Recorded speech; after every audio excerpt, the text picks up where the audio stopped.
Bismillahirrahmanirrahim. Assalamualaikum warahmatullahi wabarakatuh. Waalaikumsalam. Innal hamdalillah nahmaduhu wa nasta'inuhu wa nastaghfiruh wa na'udzu billahi min shururi anfusina wa min sayyiati a'malina. May yahdihillahu fala mudilla lahu wa may yudlil fala hadiya lahu. Asyhadu an la ilaha illallah iyyahu na'budu wa iyyahu nasta'in. Wa asyhadu anna Muhammadan abduhu wa rasuluhu al-mab'us rahmatan lil alamin. Allahumma shalli wa sallim wa barik ala nabiyyina Muhammadin wa ala alihi wa ashabi ajma'in, amma ba'd. Ayyuhal hadunal kiram, jamaah subuh azakumullah.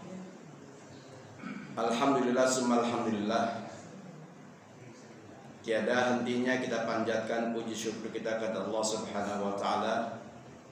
Hal mana di kesempatan pagi yang penuh dengan berkah ini tentunya hanya karena nikmat dari Allah kita masih sama-sama dapat melaksanakan aktivitas rutin kita.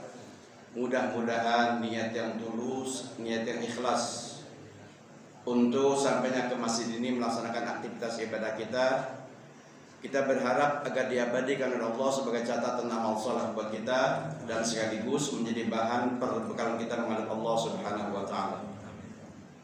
Salawat beserta salam tercurah limpahkan kepada uswah dan qudwah hasanah kita habibana wa nabiyana Muhammadin sallallahu alaihi wasallam beserta keluarga dan para sahabatnya, dan semoga tercurah limpahkan juga buat kita umatnya yang senantiasa istiqamah mengikuti ajarannya, dan tentunya kita semua berharap bisa berjumpa dan memperoleh syafaatul uzma fi yaumil qiyamah. Hadirin azakumullah, rasa syukur kita pada kesempatan hari ini kedatangan tamu-tamu mulia ad-da'iyan Allah yang datang jauh dari penjuru dunia yang lain, dari Tunisia, dari Syria, dari Mekah. Alhamdulillah, salah satu wujud pelaksanaan dari iman kita kepada Allah. Man kana yu'minu billahi wal yawmil akhir falyasir rahimah. Barang siapa yang beriman kepada Allah, beriman pada hari akhir, hendaklah memperbanyak silaturahim. Kita yang didatangi hari ini, di samping merasa syukur kepada Allah Subhanahu wa taala, juga tentunya dalam silaturahim ini, sebagaimana tadi sudah disampaikan, begitu banyak beberapa hari di sini ilmu-ilmu yang sudah disampaikan. Bila kebaikan-kebaikan ini berbekas di dalam hati, nanti akan disampaikan kepada negara di mana mereka tinggal. Salah satunya dikatakan mereka bersyukur melihat jamaah yang hadir pada subuh hari ini, orang-orang yang senantiasa melaksanakan sholat berjamaah. Rasa syukur ini mungkin akan disampaikan ke negaranya masing-masing, bahwa di belahan dunia yang lain, wabil khusus Indonesia, wabil khusus lagi Tangerang, wabil khusus lagi di Masjid Hakul Yakin ini, alhamdulillah aktivitas 5 waktu dilaksanakan dengan penuh kekhusyuan kepada Allah Subhanahu wa taala. Nah, oleh karenanya persatuan ini, persaudaraan ini harus terus kita jaga, harus terus kita bina. Apalagi dalam kondisi seperti sekarang ini, di mana kita melihat di sana sini ada upaya secara sistematis bagaimana caranya agar umat Islam tidak bersatu. Tapi dengan amalia dakwah ini, mereka yang khusus fisabilillah sudah membuktikan bahwa sesungguhnya Islam tidak disekat oleh batas-batas negara. Dakwah ini sampai kepada rahmatil alamin, terus menjangkau pelosok-pelosok Nusantara, terus menjangkau pelosok-pelosok dunia, sehingga akhirnya suatu hari nanti insya Allah kalimatullah yang ulia akan tegak di atas dunia ini. Amin ya rabbal alamin. Hadirin azakumullah, di kesempatan subuh yang penuh berkah ini, Al-Fakir hendak menyampaikan sebuah perkataan dari sahabat mulia Umar bin Khattab, di mana beliau mengatakan, hasibu anfusakum qabla an tuhasabu. Hisablah dirimu sebelum engkau dihisab. Beberapa hari ke depan, tahun 2025 akan berakhir. Kita akan memasuki tahun 2026.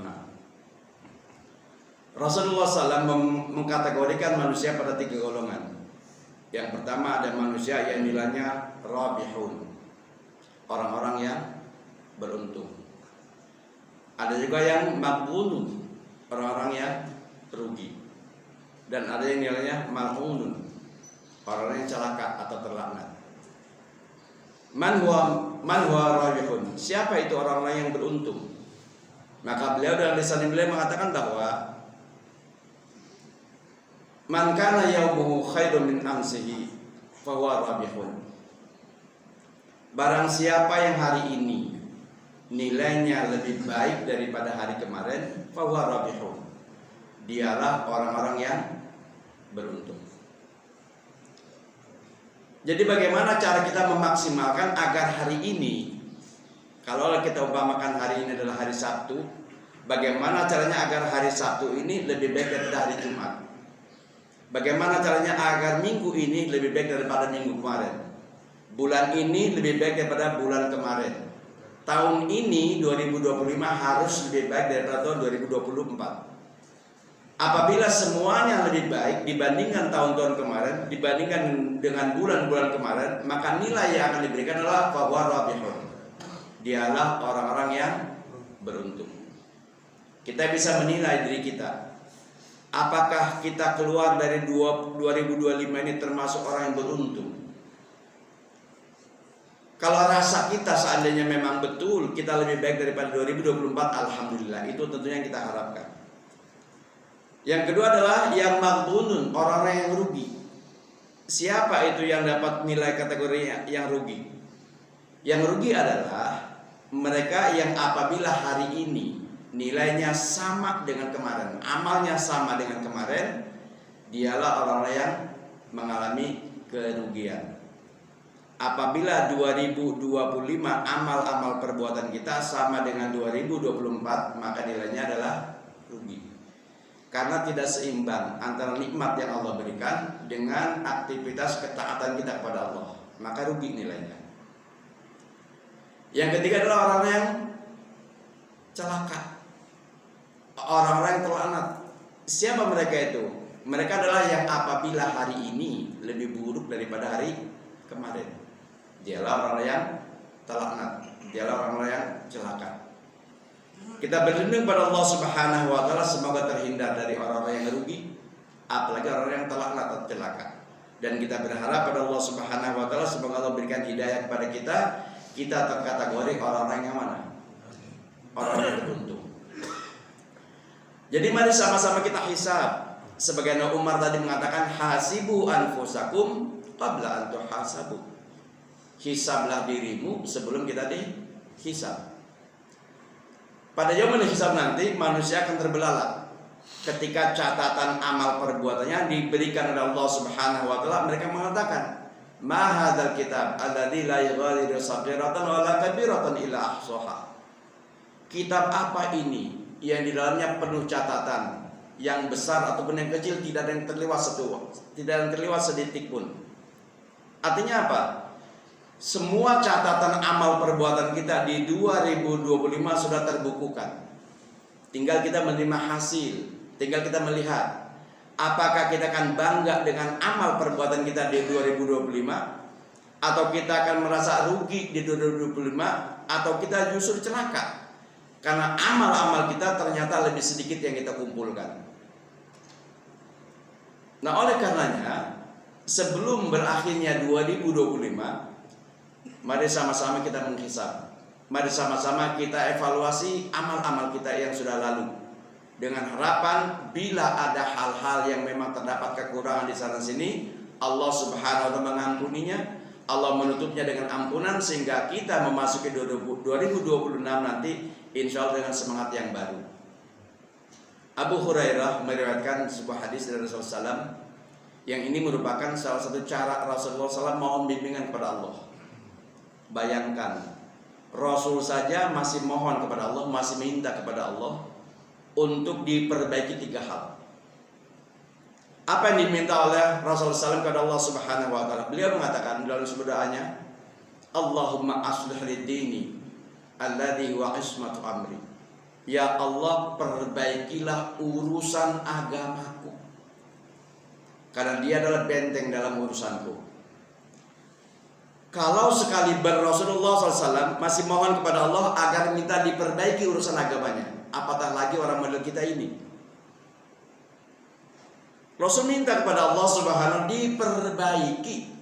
Allahumma aslih lid-dini, ya Allah perbaikilah urusan agamaku. Alladzi huwa isbatu amri, karena agama itu adalah benteng dalam kehidupanku. Yang kedua beliau mengatakan wa aslih lidunya allati fiha ma'ashi, ya Allah perbaikilah urusan duniaku, karena dunialah tempat kehidupanku. Wa aslih li akhirati, ya Allah perbaikilah urusan akhiratku, allati fiha ma'adi, karena akhirat adalah tempat kembaliku. 3 hal dipohonkan oleh Rasulullah SAW kepada Allah Subhanahu wa Ta'ala. Ditempatkan yang pertama dalam permohonannya adalah agar Allah memperbaiki urusan agama. Kenapa ini disampaikan oleh Rasulullah SAW? Pada kajian kita bulan yang lalu kita sudah sampai kepada satu tahapan di mana Rasul menawarkan kepada Mu'adz bin Jabal tentang urusan yang paling besar. Hadisnya agak panjang, perbincangan antara Rasulullah SAW dengan Mu'adz bin Jabal, di mana saat itu Mu'adz mengatakan, ya Rasulullah, akhbirni bi'amalin yudkhilunil jannata wa yuba'iduni minan nar. Wahai Rasul, kabarkanlah kepada kami tentang satu amalan yang apabila kami mengerjakannya, kami akan dimasukkan ke dalam surga dan dijauhkan dari azab api neraka. Mendengar ini Rasul menjawab, ya Mu'adz, laqad sa'alta an 'azim. Wahai Mu'adz, sesungguhnya kamu sudah bertanya tentang perkara atau tentang urusan yang besar. Fa innahu la yasiru lama yasirullah subhanahu wa ta'ala. Sesungguhnya masuk surga itu mudah bagi siapa saja yang dimudahkan oleh Allah. Banyak orang menginginkan bagaimana caranya agar bisa masuk surga dan dijauhkan dari azab api neraka. Namun banyak juga orang yang menginginkan masuk surga namun tidak tahu cara untuk masuk surga. Padahal Rasulullah SAW sudah membocorkan kunci untuk apa? Bisa masuk surga. Jalan menuju surga, kemudian kunci untuk bisa masuk surga. Jalannya apa jalannya? Untuk bisa sampai kepada surga. Likulli syai'in tariqun wa tariqul jannah ilmu. Setiap sesuatu ada jalannya, dan jalan menuju surga adalah ilmu. Ilmu yang mana? Miftahul jannah la ilaha illallah. Kuncinya surga itu adalah apa? La ilaha illallah. Jadi ilmu yang mana yang akan menghantarkan kita sampai kepada surga Allah Subhanahu wa Ta'ala? Ilmu yang berkaitan dengan apa? Kalimat tauhid, la ilaha illallah. Maka Rasul mengatakan hal yang diminta oleh Mu'adz tentang amalan yang bisa menghantarkan ke surga dan menjauhkan dari azab api neraka ditempatkan yang pertama, ta'budullaha wa la tusyriku bi syai'an. Beribadahlah kamu kepada Allah dan jangan engkau mensekutukan Allah dengan satu apapun. Wa tuqimus shalah wa tutuz zakah wa tasumur ramadan wa tuhijjul bait. Inilah 5 amalan yang kalau kita ringan mengerjakannya, yang kalau kita bahagia mengerjakannya, yang kalau kita ikhlas mengerjakannya, maka Allah akan masukkan ke surga dan dijauhkan dari azab api neraka. Yaitu tauhidullah, salat, zakat, puasa dan haji. Kemudian ditawarkan lagi oleh Rasulullah, ya Mu'adz, awadulluka ala babil khair.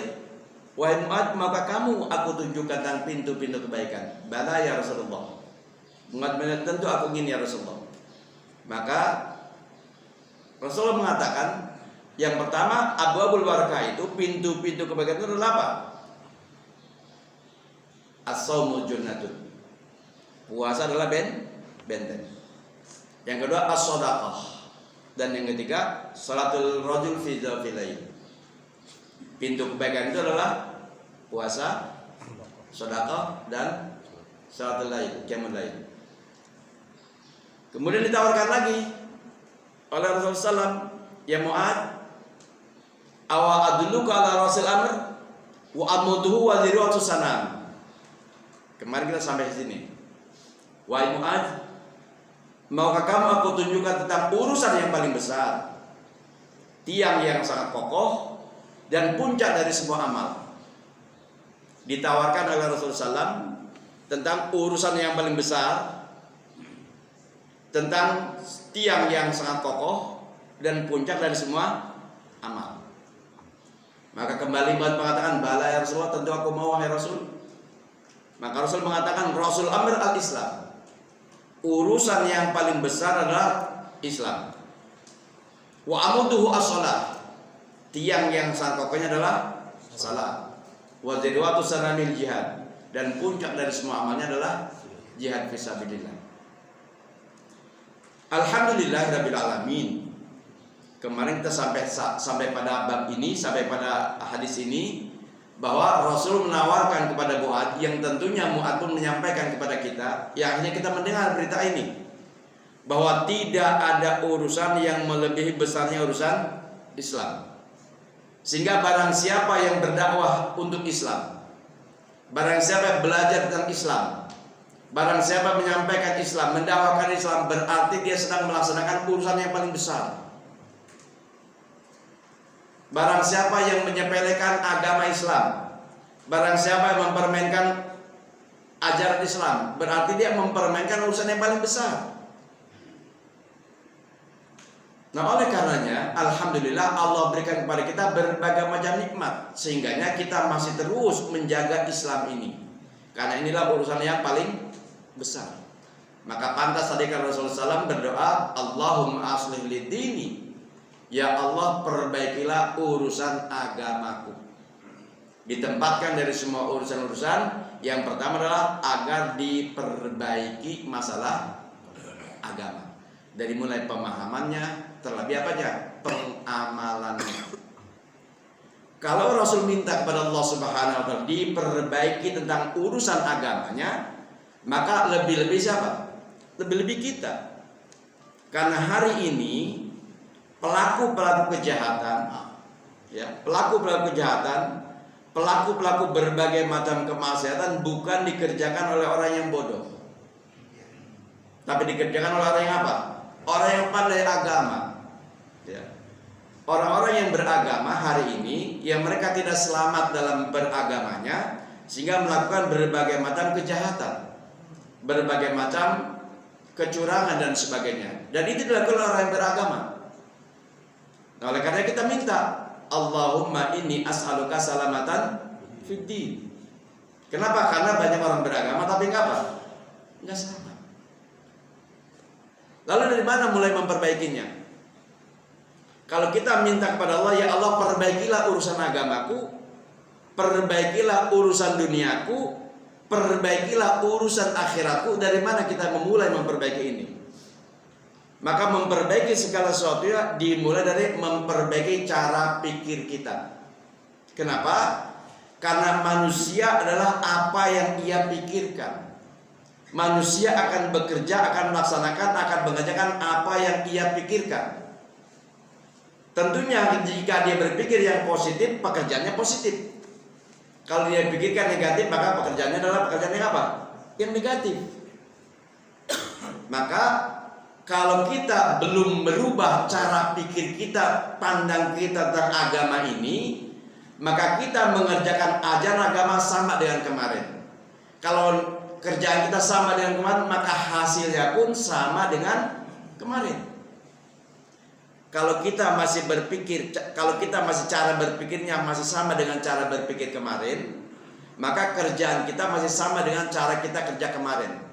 Kalau cara kita sama dengan cara kerja kita kemarin, maka hasilnya pun sama dengan cara kerja kita kemarin. Kecuali kita sudah apa? Merubah pikiran kita. Kalau kita sudah mampu merubah pikiran kita, maka kita berubah juga cara kerja kita. Kalau cara kerja kita sudah rubah, maka kita akan memiliki hasil yang berbeda juga. Oleh karenanya yang pertama, bagaimana caranya agar Allah memperbaiki urusan agama kita? Maka kita rubah kita rubah cara pikir kita. Kalau kita sudah mampu menempatkan urusan agama adalah urusan yang paling besar, ya.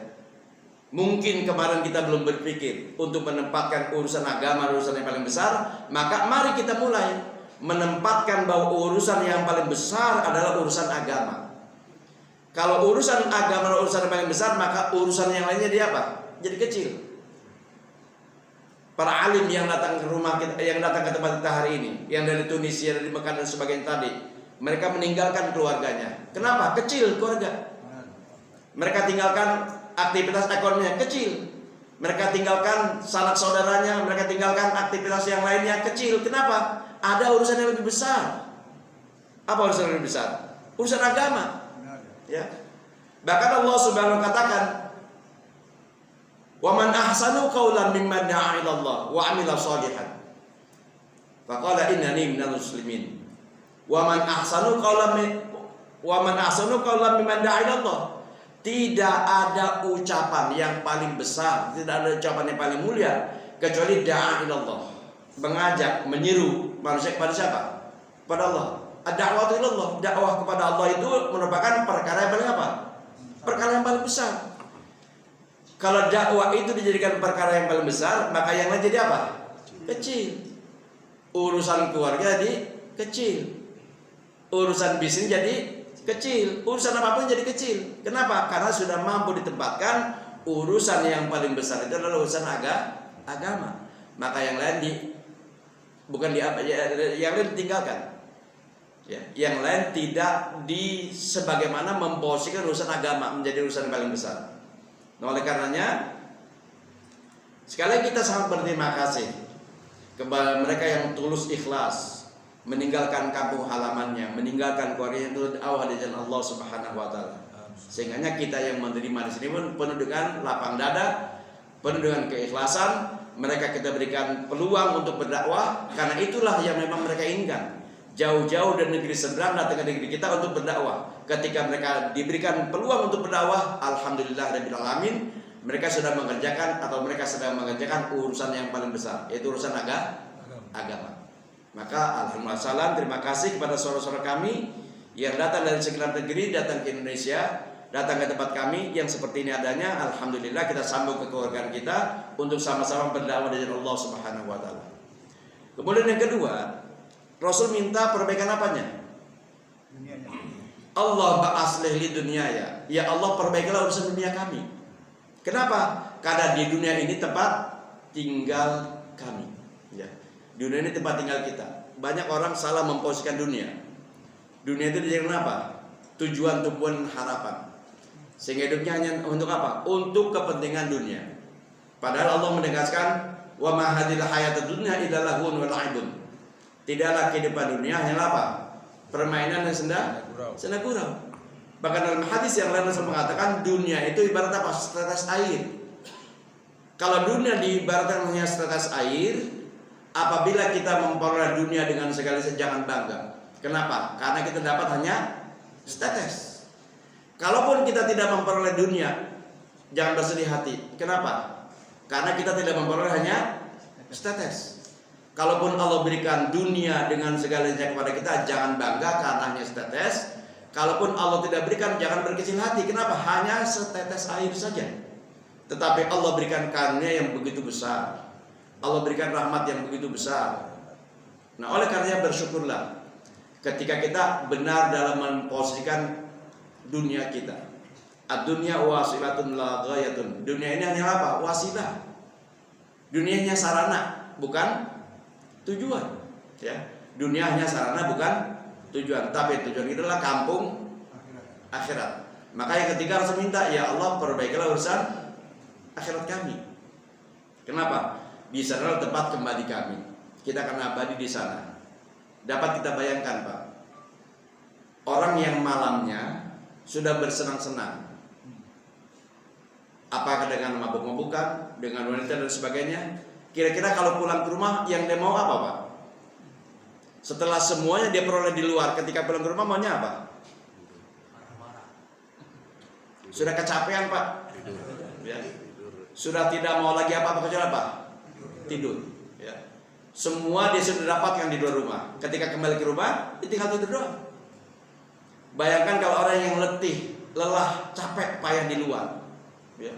Mencari sesuatu, ketika sampai di rumah sudah tersedia semuanya, ya. Maka hilang rasa capeknya, hilang rasa letihnya. Kenapa? Ternyata di rumah sudah disiapkan hal-hal yang begitu, sesuatu yang dia inginkan selama ini. Itulah kehidupan akhirat. Kita capek-capek di dunia ini, mencari yang akan kita bawa ke negeri akhirat. Di sini kita tidak memperoleh, tapi di akhirat disediakan semuanya.